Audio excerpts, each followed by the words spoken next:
एक प्रॉफिट, असली प्रॉफिट, नाम के आगे प्रॉफिट लगाने से कोई प्रॉफिट नहीं बन, मैं आपको बता रहा हूं। और उसकी कॉलिंग थी कि वो जब पियानो बजाता था तो परमेश्वर का आत्मा उससे बात करता था।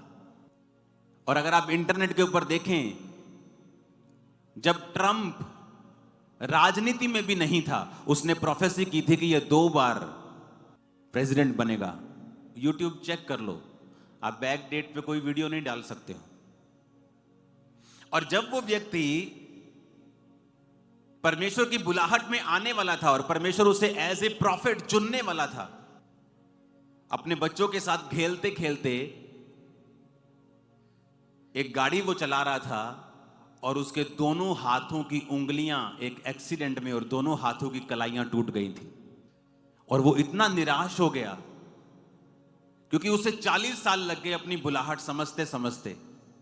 और जब वो 40 साल का होकर अपने काम को भी शुरू करने वाला था, एक नया इंसिडेंट उसकी लाइफ में होता है और उसकी उंगलियां टूट जाती हैं, रिस्ट टूट जाती है और दोनों हाथों के ऑपरेशंस होते हैं। एक ऑपरेशन होता है, फिर अगले दिन दूसरा ऑपरेशन होता है। उसके हाथों में प्लेट्स डाली जाती हैं, उंगलियों में पिन्स लगा लगा कर उसके हाथ को सीधा किया जाता है। और डॉक्टर उसको पता क्या बोलता है कि मेरे भाई, अब पूरी लाइफ में आप पियानो कभी उस तरह नहीं बजा पाओगे, आप बस ठीक हो जाओ, यही बहुत बड़ी बात है। और उसने अपनी गवाही में लिखा, कहता मैं इतना टूट गया अपनी लाइफ में कि मेरे सामने सिर्फ अंधेरा नजर आ रहा था।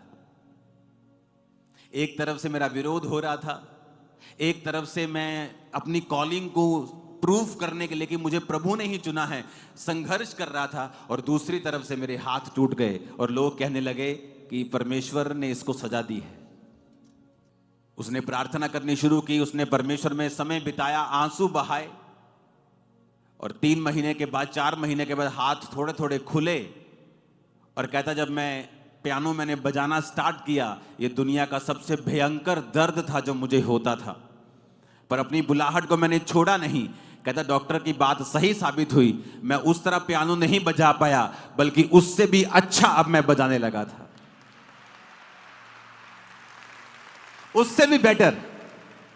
कहता उसकी बात सही थी कि मैं उस तरह पियानो कभी नहीं बजा पाऊंगा।